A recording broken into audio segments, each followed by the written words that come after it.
Good afternoon. My name is Mike Poston, and we are doing a video going over the simulation that was recently done on Chechnya for our current class. So I'm just going to jump right in here and take each question one by one and give my thoughts therein.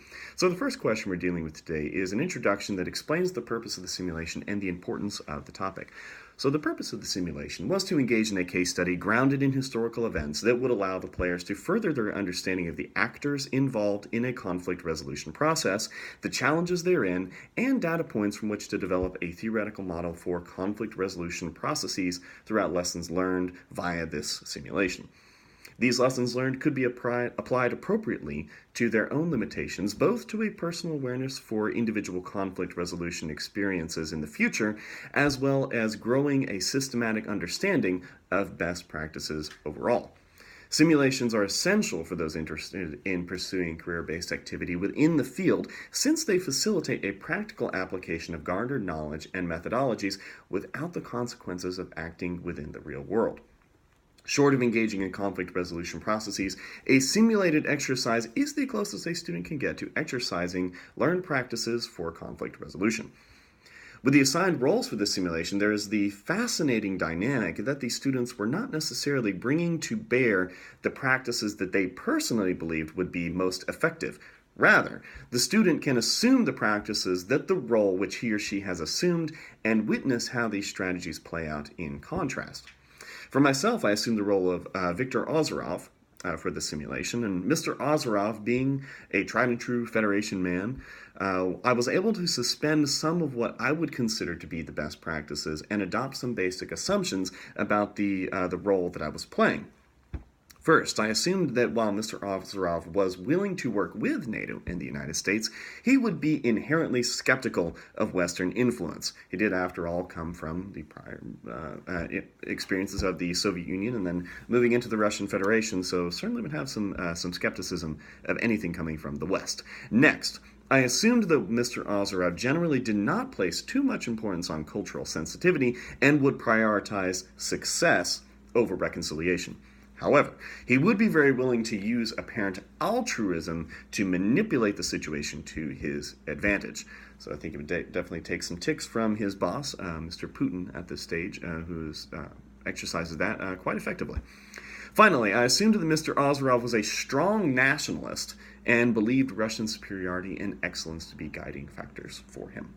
Now, these are factors that I assumed kind of in addition to what was present in the documentation for the simulation, but I generally believe these to be fair assumptions and would influence the practices that I would use in engaging in the conflict resolution process.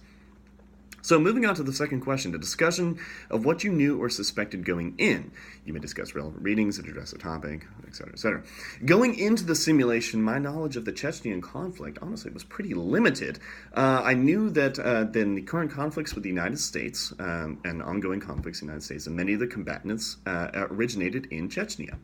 And as such, there was a strong connection between Chechnya and the Chechen people to extremist Islamic terrorism. The details of which the conflict going up from the 90s into the early 2000s, that was certainly a wake-up call for me.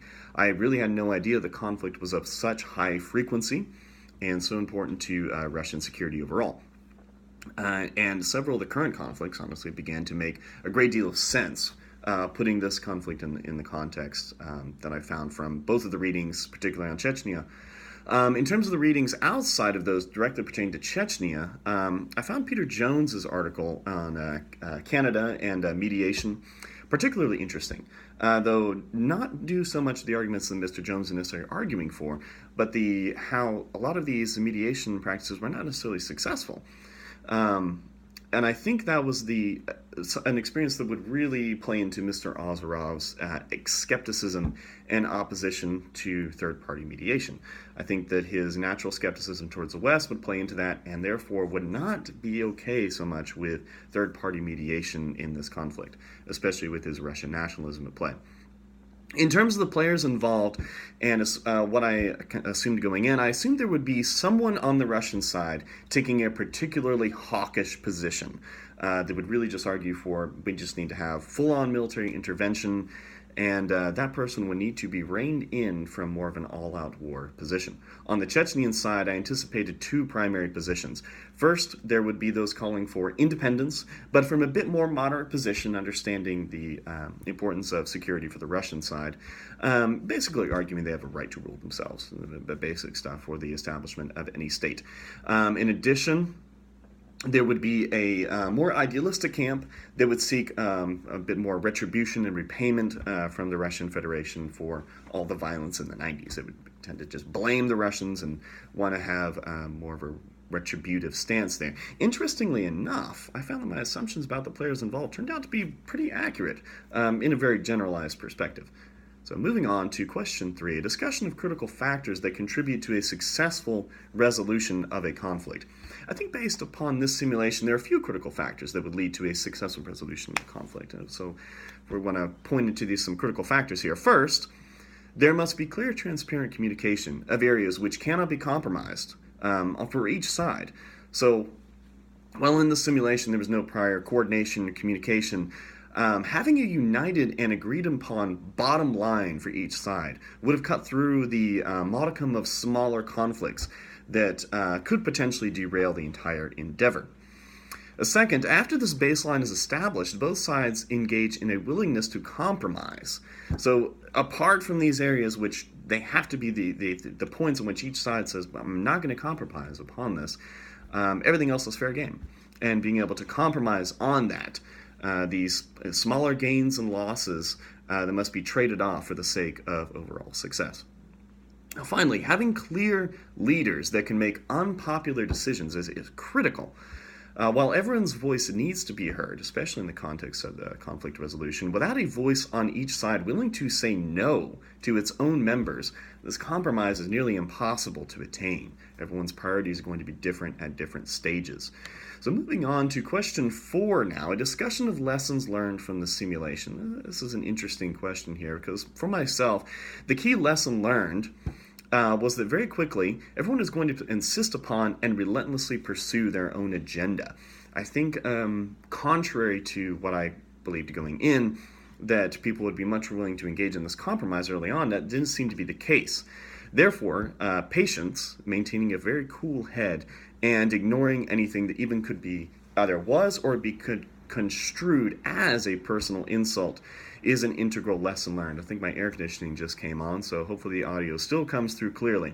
There were certainly times when I felt, as the role played, that there was borderline playground insults at play. They were ultimately, I believed, irrelevant to policy issues as a key point. But those had to be essentially ignored for the sake of the conflict transformation. Be that as it may, I also learned from the aforementioned that it is truly the issue at hand in the conflict. So the playground insults, while irrelevant towards policy, are much more representative of the conflict itself.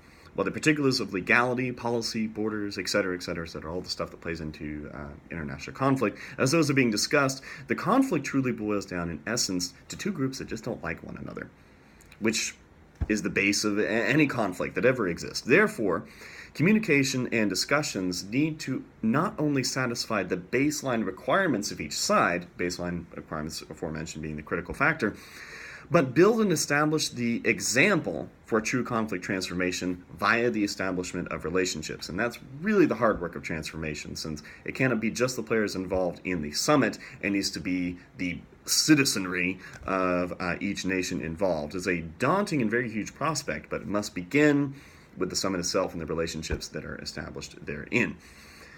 So moving on to question 5, a discussion of how you would recommend things be done differently.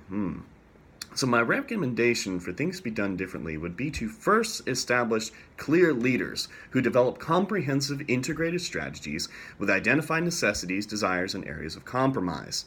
I felt the discussions, while fun and interesting and can't really go about it any other way considering the context of the class, were not unified enough to facilitate a true resolution to the conflict without military force. And I think that's a key point. And I think it was really useful to have the methodology of approaching the summit with not having an integrated strategy to begin with, because it really showed how that would make a huge difference in any summit moving forward, in any application. Next, within this paradigm, outside actors need to be integrated into the strategies of both sides, or, I will argue, excluded altogether. There's a definite danger that the introduction of the third party can result in one of three general outcomes. Of course, there's variations within this, but I'm going to argue for these three basic generalized outcomes. First, both sides would like the introduction of the third party, and therefore that would result positively for both. If everyone agrees having a third party mediator is good, no harm, no foul. It's probably going to be the best course of action. Second, though, the second possibility is that only one side likes the introduction of the third-party mediator, and that is ultimately going to inhibit the conflict resolution for both. Because if one person's not on board with it, they're only going to see the third party as siding with the opposition, and you get this kind of paradigm of us versus them thing, and it becomes even more of an international dynamic. And particularly if it's a Western country, be it Canada, the United States, or Montenegro, whoever it is, that's just going to reinforce this idea of a sort of us versus them. Now, the third possibility is, of course, that neither side likes the introduction of a third party, and that's going to inhibit the conflict resolution for everybody. You're essentially going from a bipolar to a tri- or multipolar conflict, and that can't work out well for anyone involved if we're trying to actually avoid military conflict. So, two of the three of the outcomes are bad for the resolution of the conflict, and thus the intrusion of a third-party mediation must be accepted by both sides. And this is a tricky thing to navigate, because you're going to have the third party coordinating with the integrated teams on both sides, while not also playing favorites and not somehow being construed as helping the other side. So it's a difficult thing to accomplish, but I do think that is an important step for successful resolution moving forward. Alrighty. Finally, I think it is imperative for anyone engaging in conflict resolution to completely exclude all references to individual personalities of the players involved in public communication. So these are crucial factors to include in analysis, taking into account the backgrounds and the personal motivations and all of that of the players involved. However, the animosity that can arise from including personal attacks in communication is far too great and can derail the entire enterprise. So when it comes down to actually engaging in the communication, things must be based purely on policy and ideas, not on the personality of individuals involved. And while taking on a certain degree of personal responsibility, placing the fate of nations in one or two key individuals and personalities is a dangerous prospect. So keeping things generalized, keeping things focused on policy for the public communication side, very integral step. So in conclusion, this simulation was a fantastic learning experience, and I've greatly benefited from it. And thank you very much, and everyone have a wonderful day.